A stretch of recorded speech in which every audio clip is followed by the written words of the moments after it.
ओम नमो भगवते वासुदेवाय। ओम नमो भगवते वासुदेवाय। ओम नमो भगवते वासुदेवाय। मुखं करोति वाचालं पंगुं लंघयते गिरिं यत्कृपातमहं वन्दे श्रीगुरुदीनतारिणं परमानन्दमाधवं श्रीचैतन्यमीश्वरं। नारायणं नमस्कृत्यं नरं चैव नरोत्तमं दैवीं सरस्वतीं व्यासं ततो जयमुदीरयेत्। नष्टप्रायेषु अभद्रेषु नित्यं भागवत सेवया भगवती उत्तम श्लोके भक्तिर्भवति नैष्ठिकी। हरे कृष्ण कृष्ण कृष्ण हरे हरे, हरे राम राम राम हरे हरे। ग्रंथराज श्रीमद् भागवत महापुराण की जय। श्रीमद् भागवत पुराण में आप सभी भक्तों का स्वागत है। आज के इस कथारूप कार्यक्रम में हम आज 9वें स्कंद का एक और अध्याय कर रहे हैं। 9वें स्कंद में 44वां अध्याय शुरू कर रहे हैं। इस अध्याय का शीर्षक है सगर पुत्रों की भगवान कपिल से भेंट। सगर पुत्रों की भगवान कपिल से भेंट। आपने बहुत बार ये कथा सुनी है तो आपको मालूम ही होगा कि सगर जब नाम आता है तो सीधा सीधा इसका जुड़ाव किससे है? सगर का, यस बोलिए आप में से कोई। भगीरथ से, भगीरथ से, भगीरथ से हैं और गंगा मैया से हैं। गंगा जी से है। जी, तो गंगा मैया के अवतरण की कथा यहाँ से प्रारंभ होती है। तो कृपया करके सबसे निवेदन है ध्यान पूर्वक सुने। भौतिक दुनिया में गंगा मैया कैसे आई उसके अवतरण की कथा है ये।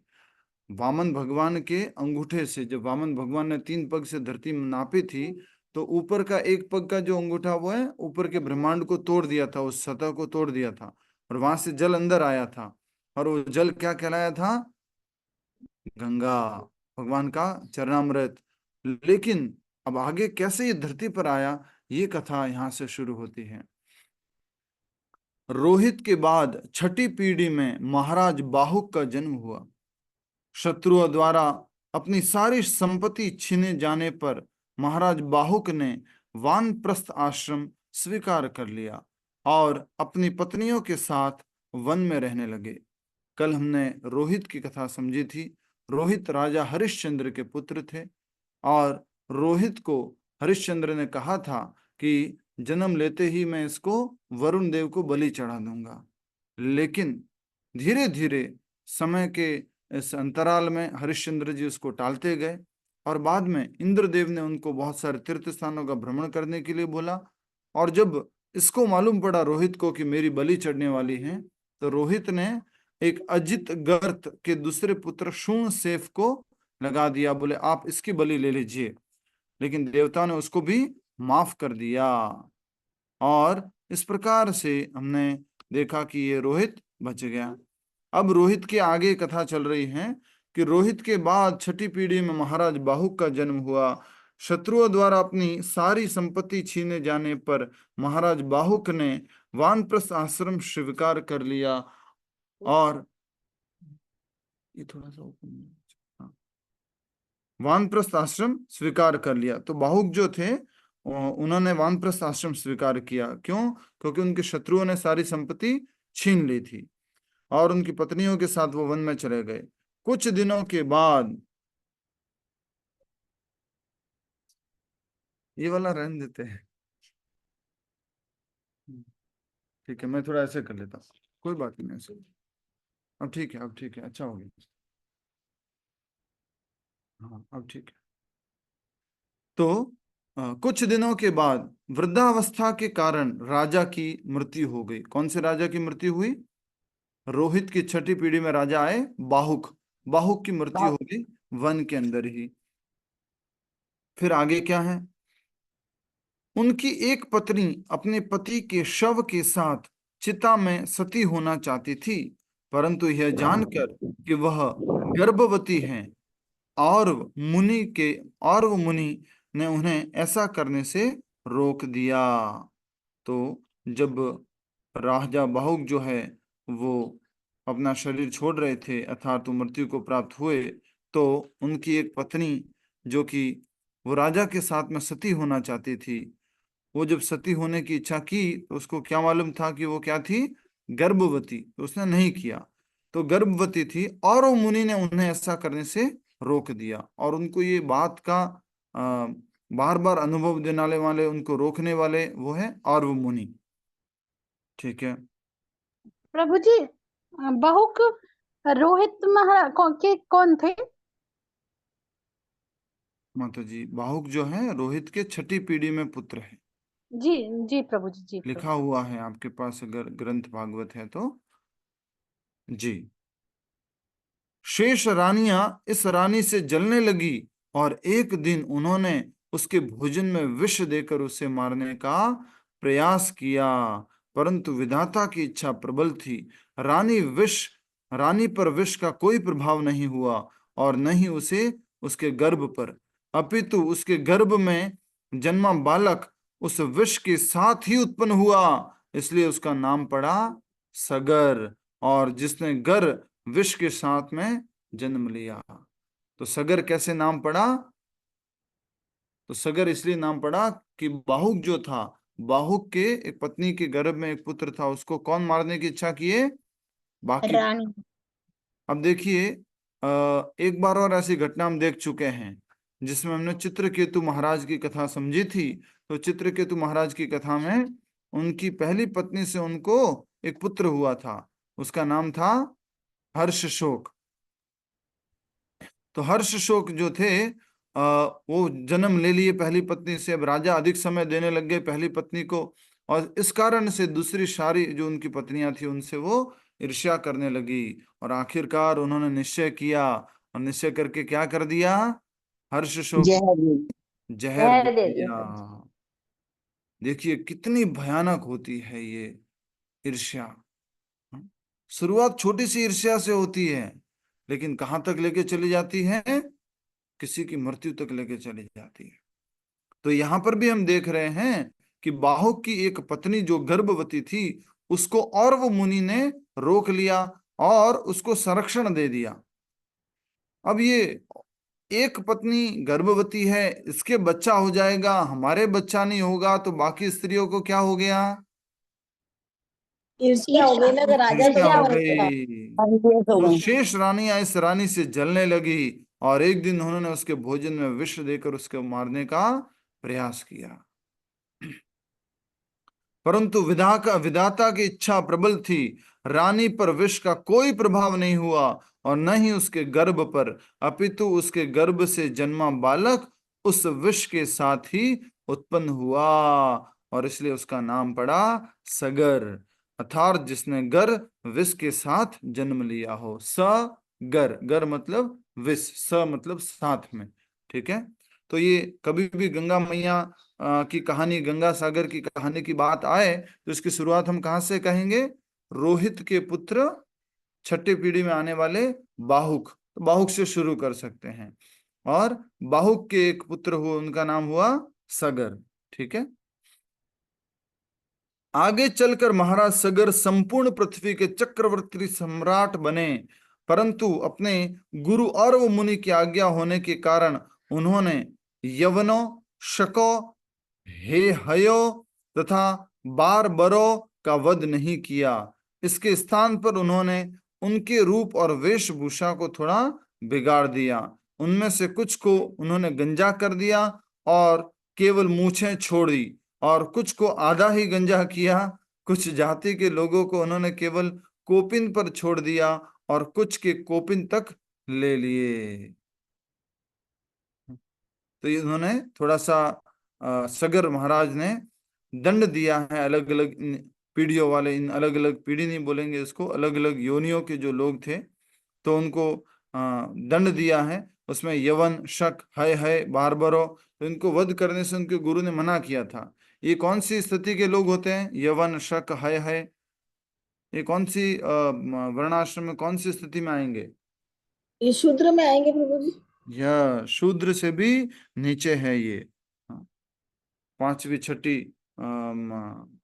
क्या बोलते हैं, हाँ, वर्ण में और नीचे के वर्ण में आएंगे। जी, तो इस प्रकार उनको किसी को आधा गंजा कर दिया, मूछें छोड़ दी, किसी को आधा गंजा, कुछ कुछ को आधा ही गंजा किया, कुछ जाति के लोगों को उन्होंने केवल कोपिन पर छोड़ दिया और कुछ के कोपिन तक ले लिया, नंगा कर दिया। तत्पश्चात महाराज सगर ने संपूर्ण पूर्ण पुरुषोत्तम भगवान की संतुष्टि के लिए और मुनि के मार्गदर्शन में अश्वमेध यज्ञों का आयोजन किया, आरंभ किया।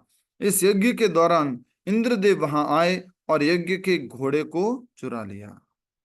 अब इंद्र जी को बड़ी टेंशन होती थी, कोई अश्वमेध यज्ञ करता था, मुस्कुरा दो भाई, बहुत दिन हो गए, थोड़ा मुस्कुरा दिया करो बीच बीच में, कथा में आए हो बहुत समय बाद, खुश रहो, टेंशन तो दुनिया देती है, कथा खुशी देगी हमें। ऐसे प्रभु जी पृथु महाराज जी का वो घोड़ा चुरा लिया था जी, तब। पृथु महाराज का भी इंद्र ने घोड़ा चुरा लिया था।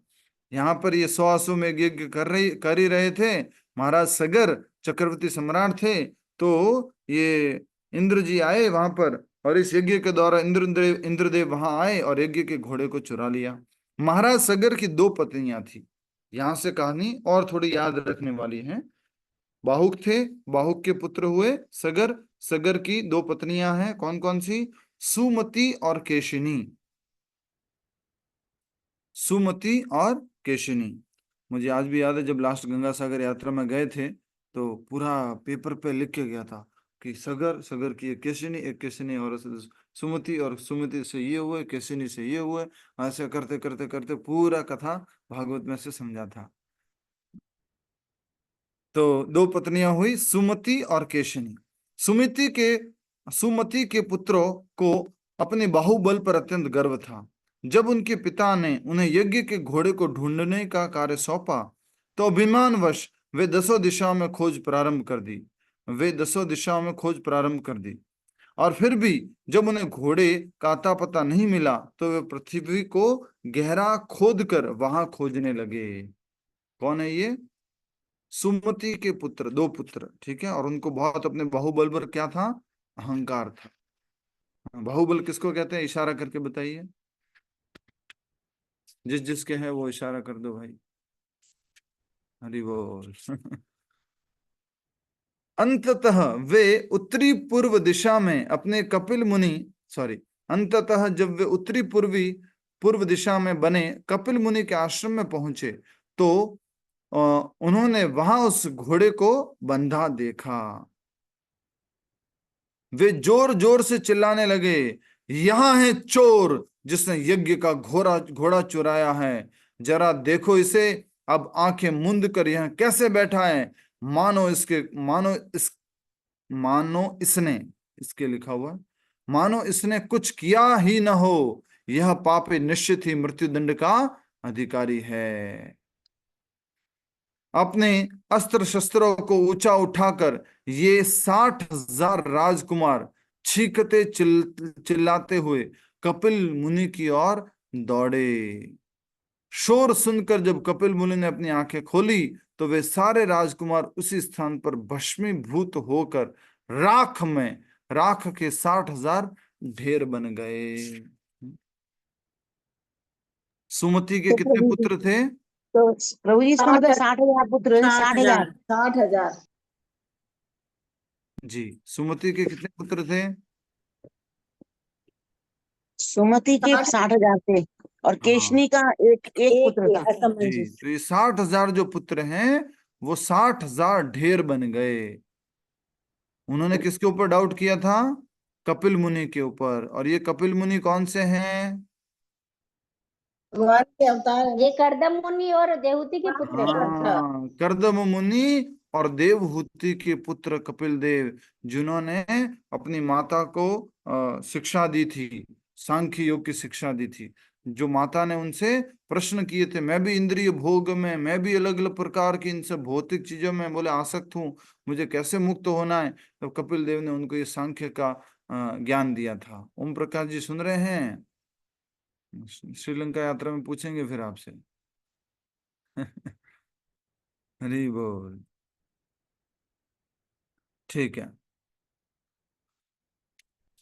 अपने अस्त्र शस्त्रों को ऊंचा उठाकर ये 60,000 राजकुमार चीखते चिल्लाते हुए कपिल मुनि की ओर दौड़े। शोर सुनकर कपिल मुनि ने अपनी आंखें खोली तो वे सारे राजकुमार उसी स्थान पर भस्मीभूत होकर राख के 60,000 ढेर बन गए। यद्यपि कई बार कहा जाता है कि क्रोधित कपिल मुनि के नेत्रों से निकली ज्वालाओं ने उन्हें राख किया था, परंतु वास्तविकता तो यह है कि एक महान व्यक्ति का अपमान करने के कारण स्वयं उनके शरीरों से अग्नि बाहर प्रकट हुई और उन्हें तत्क्षण जलाकर भस्म कर दिया।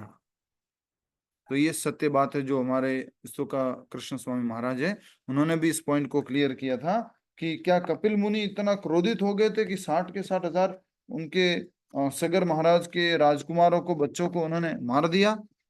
नहीं, कपिल मुनि ने, कपिल भगवान ने उनको नहीं मारा था।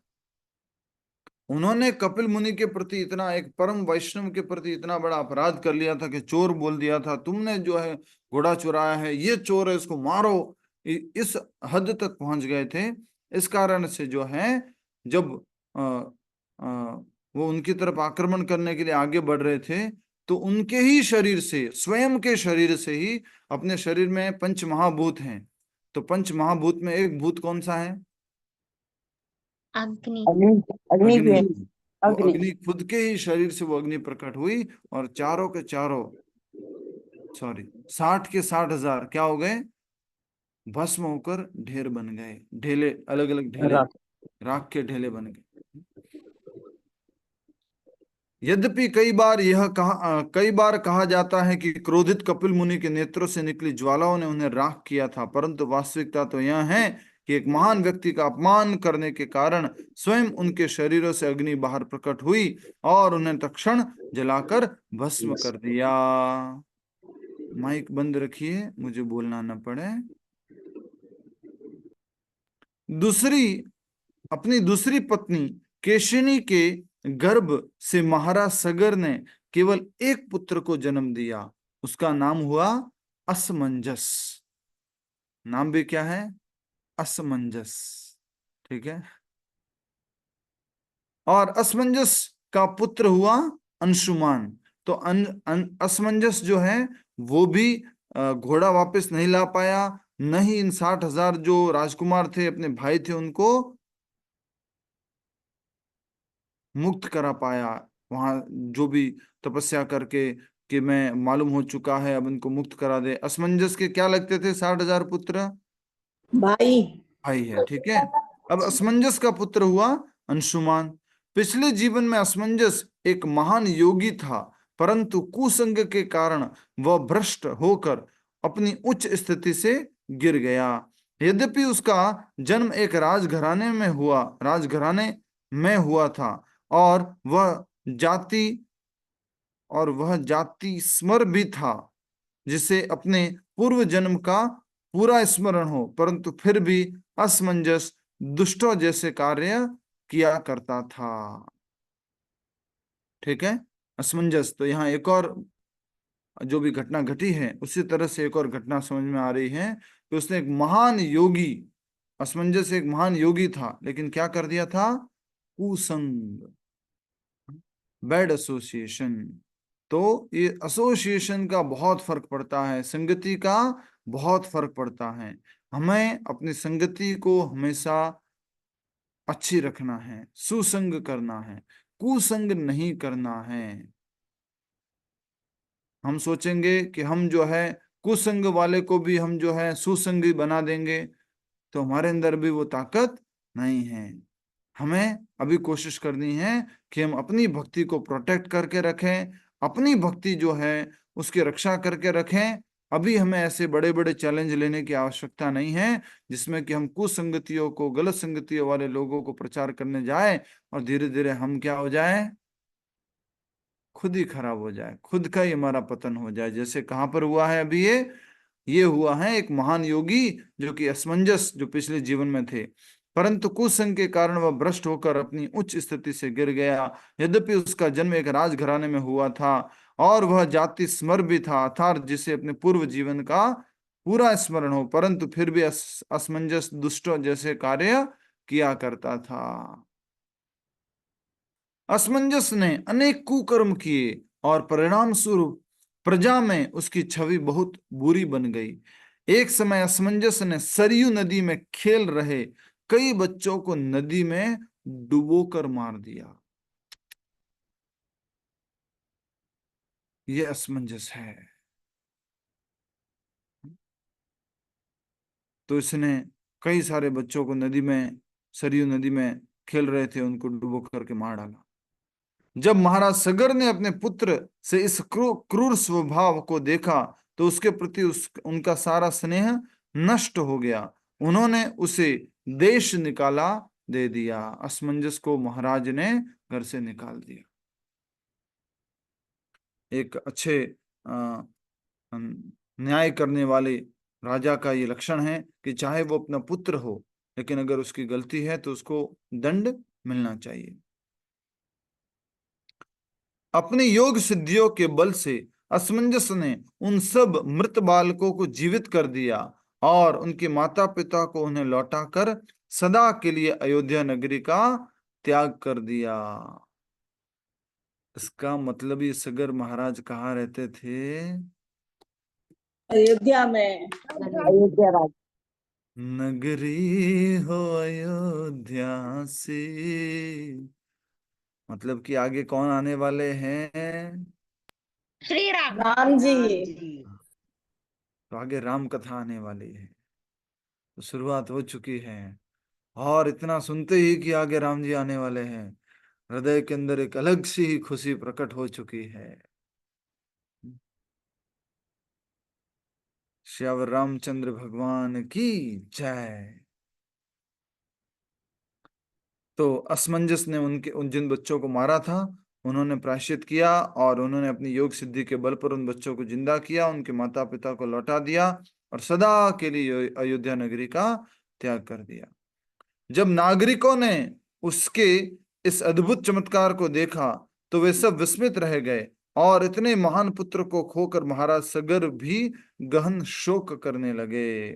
तत्पश्चात महाराज सगर ने अपने पोते अंशुमान को आज्ञा दी कि वह यज्ञ के घोड़े को खोज कर लाए। अपने ताऊ चाचाओं के पथ का अनुगमन करते करते अंततः अंशुमान उस स्थान पर पहुंचा जहां भगवान विष्णु के अवतार कपिल देव समाधि में बैठे थे। यद्यपि अंशुमान के निकट ही यज्ञ के घोड़े को यद्यपि अंशुमान ने निकट ही यज्ञ के घोड़े को बंधे तथा राख के 60,000 ढेर देखे, उसने सर्वप्रथम भगवान कपिल को प्रणाम किया। ये एक लक्षण है। जैसे कि महाभारत की कथा में हमने देखा है कि जब यक्ष महाराज बार बार जब वो पानी लेने के लिए आ रहे थे, पहले कौन आया था? सहदेव, नकुल, फिर अर्जुन, फिर भीम। तो सब लोग आकर के अपना अहंकार दिखा रहे थे, हम तो पानी पी लेंगे, तुम कौन होते हो प्रश्न पूछने वाले, हम तुम्हें प्रश्न का उत्तर नहीं देंगे। लेकिन जब युधिष्ठिर महाराज आए तो उन्होंने देखा कि उनके सारे भाई मरे हुए पड़े हुए, और जब सोचा कि क्या हुआ है, कैसे हुआ है, कुछ समझ में नहीं आ रहा है, हो ना हो इस पानी में ही कुछ ऐसा है। तो उन्होंने उस पानी को स्पर्श किया और जैसे ही पानी को स्पर्श किया यक्ष महाराज प्रकट हो गए और यक्ष महाराज ने उनसे प्रश्न पूछा कि हे युधिष्ठिर, अगर तुम्हें अपने भाइयों को जिंदा करना है, अगर तुम चाहते हो तुम्हारी भी अपने भाइयों जैसी स्थिति ना हो, तो मेरे प्रश्न का उत्तर दो।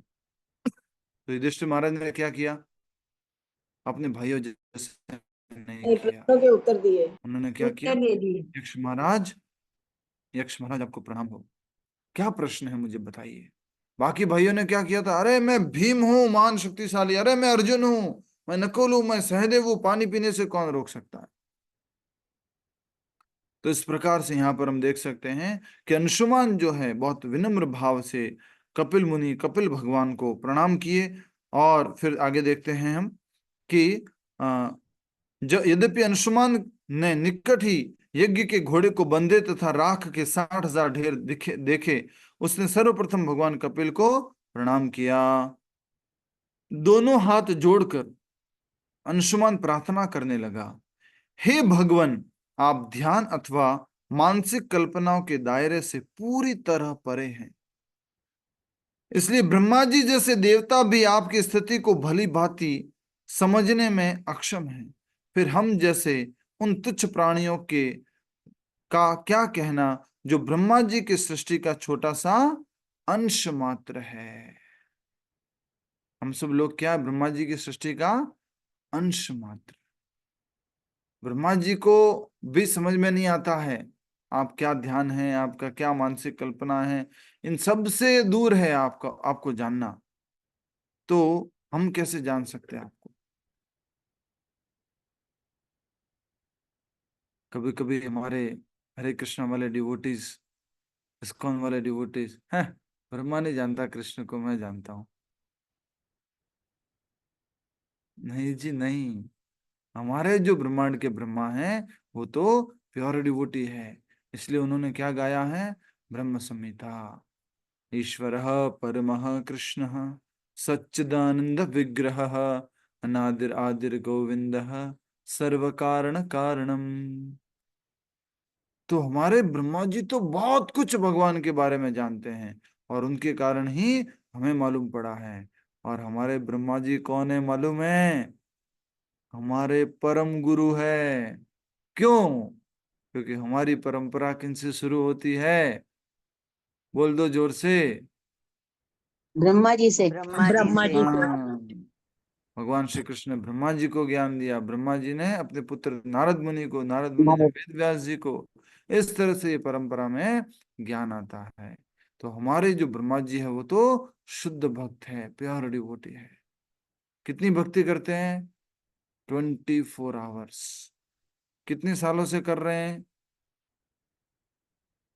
जब से ब्रह्मांड चालू शुरू हुआ सृष्टि। 4 युग इंटू 1000, 12 घंटे डबल, 24 घंटे into 30 into 12 into into into करते रहो, तब से वो भगवान की भक्ति कर रहे हैं। प्रभु जी बहुत हो गया, देखो 2-3 महीने से बस अब नाम जप ही कर रहे थे, अभी थोड़ा सा छुट्टी चाहिए। ब्रह्मा जी सालों सालों सालों सालों सालों से कर रहे हैं। हम लोग कभी कभी उब जाते हैं, अरे क्या डेली यही जप, क्या डेली यही काम। इसका मतलब ब्रह्मा जी प्योर डिवोटी है। प्योर डिवोटी होता है उसको ही टेस्ट आता है, हम लोगों को टेस्ट नहीं आया अभी। पर कुछ लोगों को टेस्ट आ गया है, क्लास में ऐसे कुछ भक्त लोग हैं जो फिर एकादशी को माला करते हैं, 108, 80, 120, 190, 190 नहीं, 90, हाँ, इतनी बहुत बहुत माला कर लेते हैं। तो आज एकादशी के उपलक्ष्य में महाद्वादशी का उपवास है हमारा, और हम सब लोग जाप करते हैं अच्छे से। हाँ, अभी पहले ये कथा पूरी कर लेते हैं, फिर आज जाप कंटिन्यू रहेगा, अच्छे से हम करेंगे। आज बहुत दिनों बाद सारे भक्त लोग मिले हैं, सभी को एक बार फिर से हरे कृष्णा हरे कृष्णा। ठीक है, दोनों हाथ जोड़ करके अंशुमान ने प्रार्थना की और कहा कि जब ब्रह्मा जी नहीं समझ पा रहे हैं तो हम कैसे आपको समझ सकते हैं। हे भगवान, यद्यपि आप हम सब के हृदय क्षेत्र में विराजमान हैं, फिर भी आपकी भौतिक शक्ति के प्रभाव से भ्रमित होने के कारण हम आपको देख नहीं सकते। कौन सी शक्ति के कारण? आपकी ही भौतिक शक्ति के कारण। हम भगवान को क्या बोल रहे हैं यहां पर, यद्यपि आप हृदय क्षेत्र में विराजमान हैं। हृदय क्षेत्र साफ साफ बोल दिया, भगवत गीता में भी भगवान ने क्या बोलते हैं, हृदयशे, हृदयशे अर्जुन स्थिति। तो भगवान कहते हैं ये भी हृदयश, हार्ट रीजन। और यहाँ पर भी जो अनुशमान है वो भी कह रहे हैं कि आप सबके हृदय क्षेत्र में विराजमान हैं, फिर भी आपकी भौतिक शक्ति के प्रभाव से भ्रमित होने के कारण हम आपको देख नहीं सकते। हम केवल प्रकृति के तीनों गुणों द्वारा की जाने वाली क्रियाओं तथा प्रतिक्रियाओं को ही देख सकते हैं। हम मात्र कौन सी चीजों को देख सकते हैं, जो तीनों गुणों के अंडर में आती है, जो भौतिक है। अभी हमारी आंखें भी भौतिक हैं और देख भी क्या सकती है, भौतिक। भौतिक। और ब्रह्मा ब्रह्म संहिता में ब्रह्मा जी ही कहते हैं कि कैसे देख सकते हो ब्रह्म भगवान को, बोलो कैसे देख सकते हैं। प्रेमांजन प्रेमांजन लगा के प्रेमांजनच्छरित भक्ति विलोचनेन सन्तः सदैव हृदयेषु विलोकयन्ति यं श्याम सुन्दरमचिन्त्य गुणस्वरूपं गोविन्दमादिपुरुषं तमहं भजामि। जस्ट बीच में बोल रहा हूँ, पिछले कुछ दिनों से ना मन में ये थोड़ा रियलाइजेशन चल रहा है। कभी कभी तो क्लास में शेयर कर रहा हूँ कुछ कुछ, अभी तो क्लास कल से ही शुरू हुई है। हाँ, कल परसों भी नोट करवाया था, कुछ याद है तो? किसी ने लिखा था, कुछ नोट करवाया था कल परसों का भी? किसी ने लिखा था क्या? कल परसों का भी मैंने कुछ बताया था। हाँ, भूल गए आप लोग, पर मुझे याद आ गया। प्रभु जी कल प्रभु कल आप प्रभुपाद जी के बारे में हमने कहा था कि हमें मोक्ष नहीं चाहिए। अभी तो प्रभुपाद जी ने जो दिया है उस सेवा को पूरा करने का मौका हमारे को मिला है। जन्म जन्मांतर तक, आगे कई जन्मों तक हमें प्रभुपाद जी की सेवा करनी है। तो आज जो पिछले कुछ दिनों से और जो ख्याल आ रहा था, बोला जाता है कि ये सब अंदर की चीजें होती है, अपने पास संभाल के रखनी चाहिए, लेकिन क्लास में बोल देता हूँ। देखूंगा कुछ समय बाद कि इससे फायदा हुआ या नुकसान हुआ। तो धीरे धीरे, साधारण शब्द है, बहुत साधारण। मैं कम करना है, तू या आप ज्यादा करना है, या मेरा कम करना है, और तेरा आप ज्यादा करना। इस दुनिया में जिसको भी मैं मेरा कहता हूँ वो भी किसका है? बोलो। उन्हीं प्रभु का है। भगवान का ही है। भगवान का है, भगवान वो भी उन्हीं का। प्रभु का है। मेरे इंस्टाग्राम पे 21,000 फॉलोवर, अरे वो किसके हैं? भगवान के ही है। वो सब भगवान के हैं। मेरी क्लास में 118 लोग आते हैं, मेरे हैं। किसके हैं? भगवान के हैं। सब कुछ तो तेरा है, फिर ये बार बार मन में मेरा क्यों आता है? ये भी थोड़ा सा अभ्यास करने का अब ये समय आ गया है। अभी हमें थोड़ा ये मेरा मेरा कम करना है, और क्या करना है? तेरा, सब कुछ तेरा है। पेपर नहीं है, शायद पेपर होता तो थोड़ा, मैं इसको यहाँ पे ग्राफ में दिखाता हूँ थोड़ा सा। देखिए यहाँ पर स्क्रीन पे आप लोग, रिमोट वो है तो नहीं, माइक तो, माउस तो नहीं है, तो भी कोशिश करता हूँ। कहाँ गया board? Whiteboard, advanced whiteboard, computer audio background. Hare Krishna Krishna Krishna. Mic बंद रखो, माइक बंद रखो।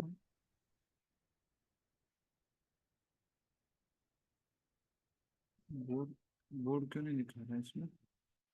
और आजकल चेंज हो गया क्या? बोर्ड नहीं दिख रहा है इसमें?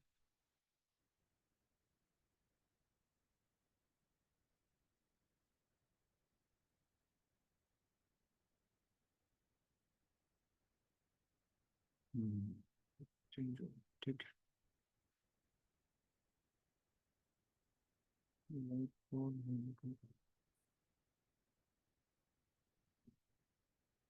नहीं आपको नहीं करना है on, तो हमें लिखना है ना। हम दिखाएंगे तो हम कैसे लिखेंगे? ऑप्शन आता है कि यहाँ पे? कहाँ पे आ रहा है ऑप्शन? मैं दिखा, बता दीजिए। शेयर कंटेंट में। हाँ जी, शेयर कंटेंट। शेयर कंटेंट में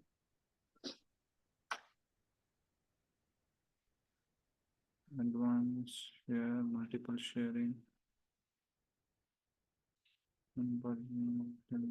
ठीक है, कोई बात नहीं, आप समझ ही गए, इतना ज्यादा डिटेल की बात नहीं है। देखिए इधर इधर ही देख लीजिए थोड़ा सा समझाने के लिए।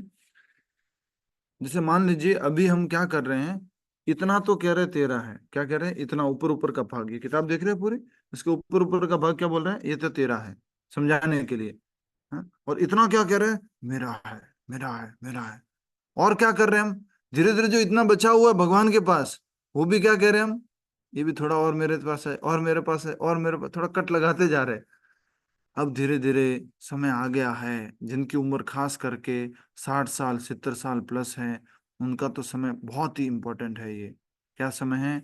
अब ये जो है, ये जो जिसको मेरा मेरा बढ़ा रहे थे बढ़ा रहे थे बढ़ा रहे थे, अब इसको क्या करना है? धीरे धीरे कम करना है, कम करना है, कम करना है, कम करना है।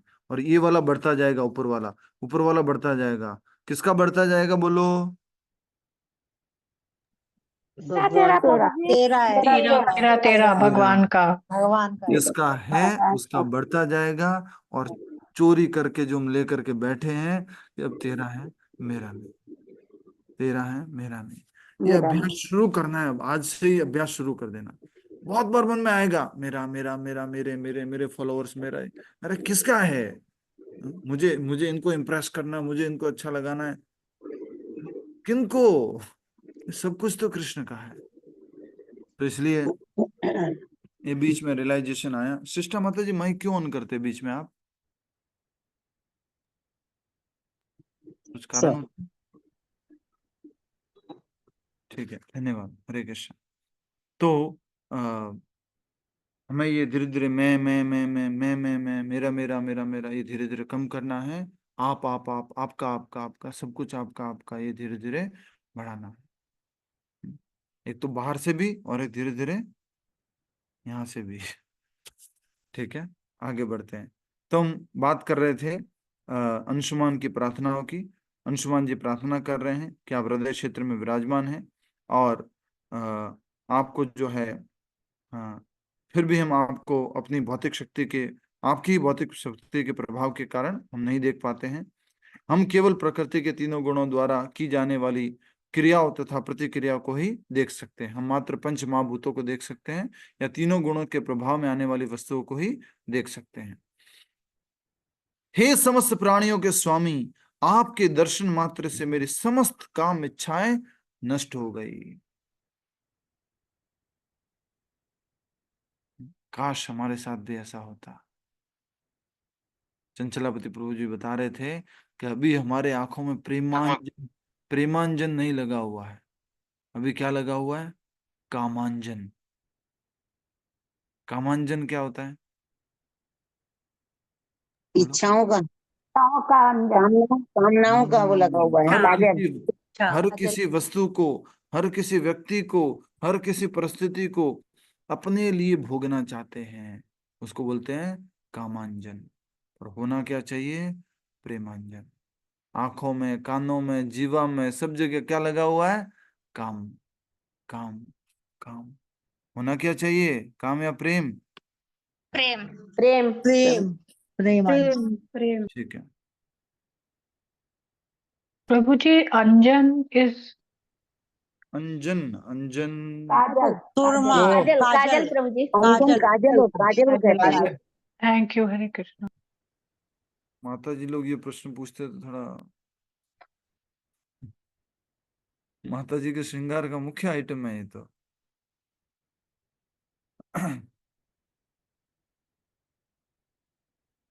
इसलिए ब्रह्मा जी जैसे महान देवता भी आप, सॉरी ये पढ़ लिया था हमने। मैं, हे समस्त प्राणियों के स्वामी, आपके दर्शन मात्र से मेरी समस्त काम इच्छाएं नष्ट हो गई हैं। और जो भौतिक संसार में ब्रह्म तथा बंधन का मूल कारण है, इसको अंडरलाइन कर लो।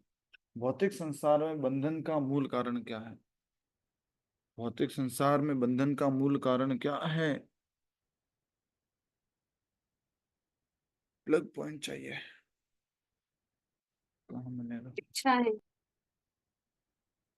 भौतिक इच्छाएं, आध्यात्मिक इच्छाएं भौतिक बंधन से मुक्ति दिलाती हैं, भौतिक इच्छाएं भौतिक बंधन में डालती है। ठीक है, तो ये किसने बोली थी प्रार्थना? याद रखना।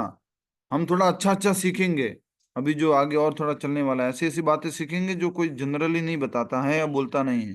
तो अंशुमान जी ने भगवान से प्रार्थना की थी कि आपके दर्शन मात्र से मेरी सारी काम इच्छाएं नष्ट हो चुकी हैं, जो इस भौतिक संसार में भ्रम तथा बंधन का कारण है।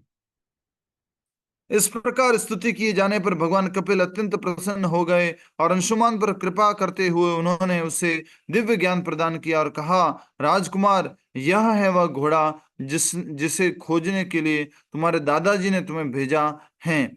इसे ले जाओ और जहां तक भस्मीभूत हुए तुम्हारे पूर्वजों का के उद्धार का प्रश्न है, उनकी मुक्ति केवल गंगा जल से ही संभव है। इसका अन्य कोई मार्ग नहीं है। मात्र गंगा जल से ही तुम्हारे पूर्वजों की मुक्ति संभव है।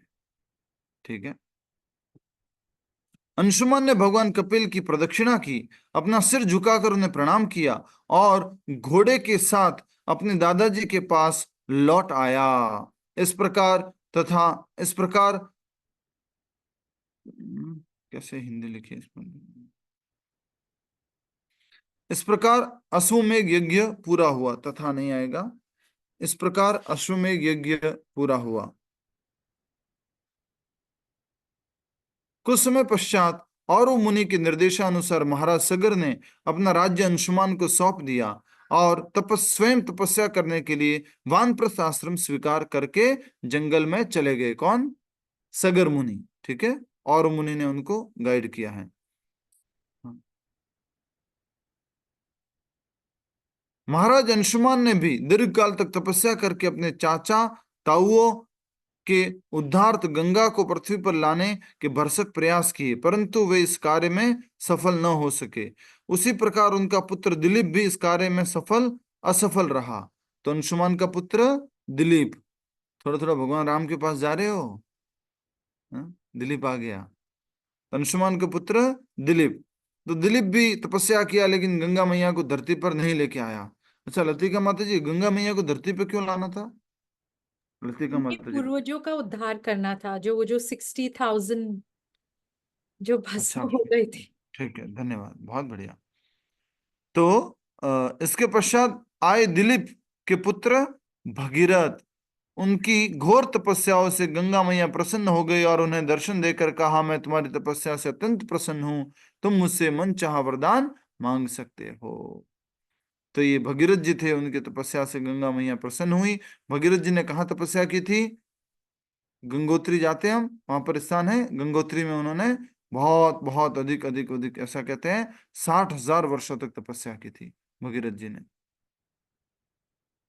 गंगा देवी को प्रणाम करके महाराज भगीरथ ने उनके समक्ष अपनी इच्छा व्यक्त कर दी। उसे सुनकर गंगा देवी ने कहा, राजन, जब मैं स्वर्ग लोक से नीचे पृथ्वी पर आऊंगी तो कौन मेरे उच्च प्रचंड वेग को धारण करेगा? गंगा मैया का पहला प्रश्न।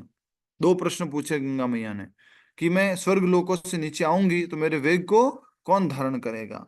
यदि किसी ने मेरे वेग को नहीं संभाला तो मैं धरती को भेदती हुई नीचे पाताल के लोकों में चली जाऊंगी। इतना ही नहीं, यदि मैं पृथ्वी पर आऊंगी तो हर प्रकार के पापी जन अपने पापों से मुक्त होने के लिए मुझ में स्नान करेंगे। इसलिए मैं पृथ्वी पर नहीं आना चाहती। इतने सारे पापों के बोझ से मैं बोझिल हो जाऊंगी और कैसे स्वयं को इनसे मुक्त करूंगी? तो दो प्रश्न पूछे। पहला, तो मैं धरती पर आऊंगी तो मेरा भार कौन सहन करेगा? वेग कौन सहन करेगा? और दूसरा कि बड़े बड़े पापी लोग आकर के मेरे जल में स्नान करेंगे और सारा पाप मेरे अंदर छोड़ के चले जाएंगे, तो मेरी मुक्ति कैसे होगी? और मैं इन पापों से पूरा बोझ में आ जाऊंगी। राजन, कृपया ध्यान पूर्वक इन बातों पर विचार कीजिए। महाराज भगीरथ ने उत्तर दिया, हे देवी, भगवान के शुद्ध भक्त समस्त भौतिक इच्छाओं से मुक्त होते हैं। उनके यश की कोई सीमा नहीं होती और वे समस्त पतित जीवों का उद्धार करने में समक्ष होते हैं। ऐसे संत पुरुष सदैव अपने हृदयों में परम पावन भगवान हरि को धारण करते हैं। वे आपके जल में स्नान करके आपके अंदर संचित समस्त पापों को निष्प्रभावी कर देंगे और भगवान के अवतार शिव जी आपके जल के वेग को धारण करके आपके प्रवाह को रोक सकते हैं। तो दोनों प्रश्नों का उत्तर दे दिया। क्या उत्तर दिया? उषा भूषण गोयल माता जी बताएंगे। उषा भूषण गोयल माता जी क्या उत्तर दिया? उन्होंने ये उत्तर दिया कि देवी भगवान के शुद्ध भक्त समस्त भौतिक संसार इच्छाओं से मुक्त होते हैं। प्रश्न क्या था? प्रश्न ये था कि मैं इतनी सारी जो पापों को स्नान करेंगे उनको मैं कैसे सहन करूं। तो क्या उत्तर दिया? उन्होंने ये उत्तर दिया कि मैं ऐसे कैसे मतलब सहन कर सकती हूँ, तो स्नान करके।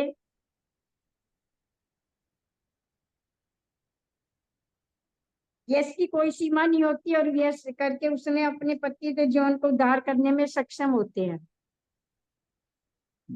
ऐसे कैसे बोल रहे हो माता जी? सही पढ़ भी रहे हो फिर भी नहीं बोल रहे हो। यस मिथिलेश माता जी। कि जो सत्पुरुष होंगे, सज्जन पुरुष होंगे, जब वो नहाएंगे उसमें तब वो उसके पापों का नाश हो जाएगा या और दूसरे शिव को धारण करेंगे। सत्पुरुष सदैव अपने हृदयों में परम भगवान हरि को धारण करके रखते हैं। अच्छा। शुद्ध भक्त अपने हृदय में भगवान को धारण करके रखते हैं, इसलिए क्या बोला है? तीर्थम कुर्वन्ति उन्होंने तीर्थानि। वो जहां पर भी जाते हैं वो क्या बन जाता है? तीर्थ बन जाता है, क्योंकि उनके हृदय में भगवान के चरण कमल हैं। इसका संस्कृत शब्द एक बहुत सुंदर है, कोई पढ़ के बताना श्लोक में से, कि जो भगवान के चरण कमलों को अपने हृदय में धारण करके रखते हैं, उनका संस्कृत शब्द बहुत अच्छा है, कोई ढूंढ के बताना। नेक्स्ट। तो पहले उसका उत्तर दिया कि वो शुद्ध भक्त आपके जल में स्नान करेंगे तो आप समस्त पापों से मुक्त हो जाएंगे, निष्प्रभाव हो जाएंगे आपके सारे जो भी पाप हैं। और भगवान के अवतार शिव जी आपके जल के वेग को धारण करके आपके प्रवाह को रोक सकते हैं। जल की प्रवाह जो जटा में आएगी, शिव जी उसको, उस प्रवाह को सहन कर लेंगे। तत्पश्चात महाराज भगीरथ ने अपनी तपस्याओं से भगवान शिव को प्रसन्न किया।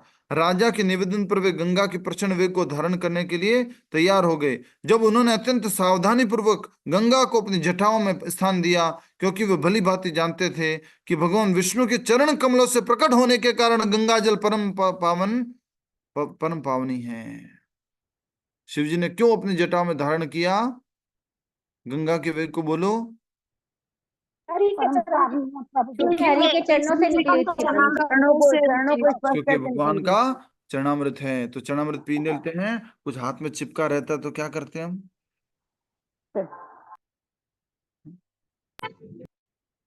कुछ लोग क्या करते हैं मालूम है?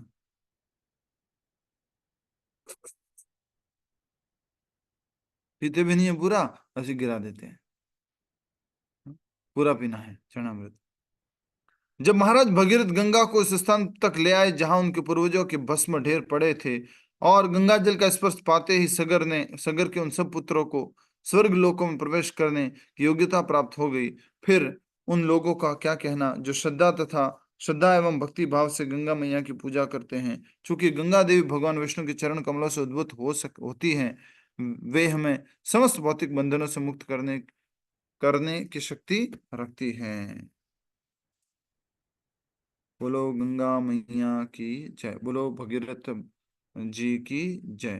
गंगा मैया को भगीरथ जी ने बुलाया था, इसलिए गंगा मैया का एक और नाम हुआ भागीरथी। भागीरथी, ठीक है। हरे कृष्णा। कोई प्रश्न है तो पूछिए।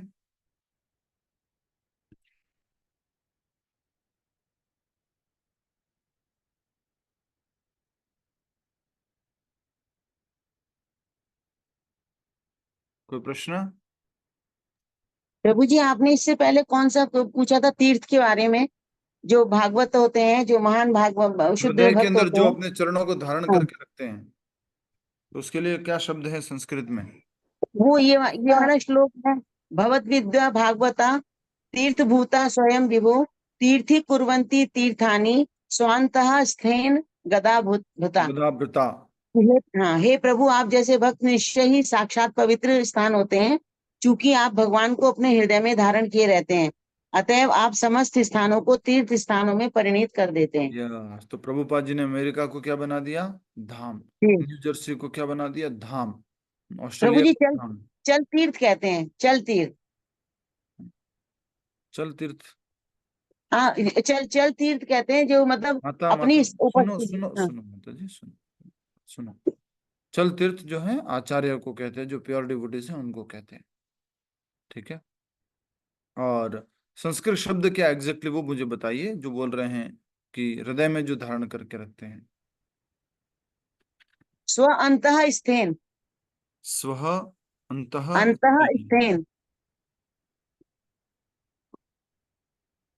सह अंतः स्थेन, स्थेन। हृदय में स्थित रखते हैं। साधुन्यसि नः सन्तः ब्रह्मस्था लोका। जी, तो एक बार फिर से बोलिए श्लोक माता जी। भगवत विद्या भागवता, विद्या भागवता तीर्थम कुर्वन्ति तीर्थानि। आगे तीर्थ भूता स्वयं विभो, तीर्थी तीर्थभूता कुर्वन्ति तीर्थानि, तीर्थि स्व कुर्वन्ति तीर्थानि अंतः स्थेन, स्व स्वः अंतः अन्तः स्थेन, स्थेन। हाँ, गदाभृता। गदाभृता, ठीक है। स्वः अंतः स्थेन, जो अपने हृदय हृदय में में स्थित, भगवान को धारण करके रखते हैं। कि धारण भगवान करके। हृदय में नहीं है, भगवान तो हृदय में है, सबके हृदय में भगवान। फिर क्या मतलब है इसका? जो इस बात का साक्षात्कार कर चुके हैं और जो साक्षात, हृदय में भगवान को दर्शन करते हैं, साक्षात दर्शन करते हैं। इसलिए उनके लिए क्या कहा जा रहा है कि वो तीर्थ को भी परम पवित्र कर देते हैं। तो जब प्रभुपाद जी प्रयागराज में थे ना तो कोई एक ब्राह्मण अपने बेटे के साथ में प्रभुपाद जी को मिलने के लिए आया था। तो प्रभुपाद जी के पास बैठा, बात किया, गंगा जल लेके आया, प्रभुपाद जी के चरणों को धोया। फिर प्रभुपाद जी ने पूछा, जाओ त्रिवेणी में स्नान करना है, कर लो। तो वो क्या बोलता मालूम है? उससे पहले चरणों को धोया नहीं था, तो उससे क्या बोलता है, मेरे लिए तो यही त्रिवेणी संगम है। आपके जो चरण कमल है यही त्रिवेणी है। ये चरण कमल जब गंगा मैया पे जाते हैं तो गंगा मैया सारे पापों से मुक्त हो जाती है। सोचो, हम उन प्योर डिवोटीज की शरण में है, प्रभुपाद जी के शरण में है, जो जहां जाते हैं वो स्थान तीर्थ बन जाता है।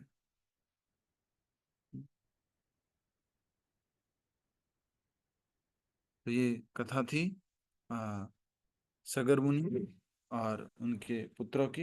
इस प्रकार से आज की कथा में हमने देखा कि किस प्रकार से गंगा मैया जो है वो धरती पर अवतरित हुई, और जो गंगा मैया हैं उन्होंने दो उत्तर दिए, दो प्रश्न पूछे थे। तो भगीरथ जी ने उनका उत्तर दे दिया कि शिव जी जो है अपनी जटाओं में धारण करेंगे, और जो शुद्ध शुद्ध भक्त हैं वो आपके जल में स्नान करेंगे, आप सारे पापों से मुक्त हो जाएंगे। इस प्रकार से ये गंगा मैया के अवतरण की सगर मुनि की कथा यहाँ पर समाप्त होती है। बोलो गंगा मैया की जय, बोलो भगीरथ जी की जय, भगवान शिव की जय, कृष्ण भगवान की जय। बोलो जोर से, कृष्ण भगवान की। ग्रंथराज श्रीमद् भागवत महापुराण की जय। जय जय श्री राधे श्याम। प्रभु, लेकिन हम लोगों ने वामन भगवान की कथा में पढ़ा, उन्होंने जब तीसरा पैर ऊपर किया तो वो ब्रह्मांड को चीर के गंगा निकले। माता जी ये तो मैंने बीच में 2 बार बताया।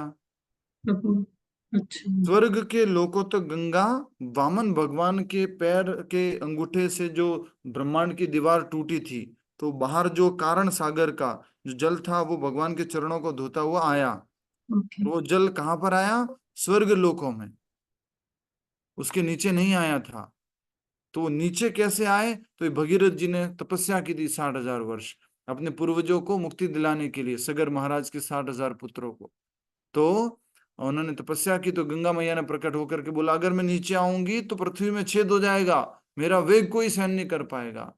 तो गंगा मैया को उत्तर देते हैं कि शिव जी आपके वेग को सहन करेंगे, और अगर आप पूरे पाप से भर जाएंगे तो शुद्ध भक्त आकर के जब आपके जल में स्नान करेंगे तो आप सारे पापों से मुक्त हो जाएंगे। तो शुद्ध भक्त थैंक यू तो प्रभु। प्रभु जी, तो इसका मतलब यह है कि गंगा जो मैया है वो केवल सत्य लोक तक आई थी, क्योंकि ब्रह्मा जी ने अपने कमंडल में उनको वो कर लिया था ना, ले लिया था।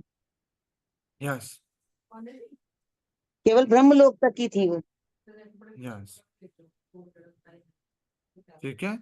इस प्रकार से ये गंगा मैया की कथा संपूर्ण हुई। आगे और कथाएं हैं बहुत सुंदर सुंदर, हम प्रतिदिन इसका अध्ययन श्रवण करेंगे। अभी हरे कृष्ण महामंत्र का जप करेंगे। आज 117, 118, प्रभु जी 120 जो भी प्रभु भक्त जी, जुड़े आपने हुए। कल कहा था कि वो राजा हरिश्चंद्र के सत्यवादी पे समझेंगे। हम्म मैंने खुद ने अध्ययन नहीं किया, समझा नहीं, और अभी नहीं, इसको फिर और कल याद दिला दीजिएगा, और मुझे व्हाट्सएप पे भी याद दिला दीजिएगा। हाँ, तो इस प्रकार से आज कथा यहाँ पे समाप्त होती है। अभी हम सब लोग मिलकर के जप करेंगे, एक के बाद एक का सबका टर्न भी आएगा, सब चैंटिंग करते रहेंगे, ठीक है। Thank you all. Hare Krishna, Hari बोल। कृष्ण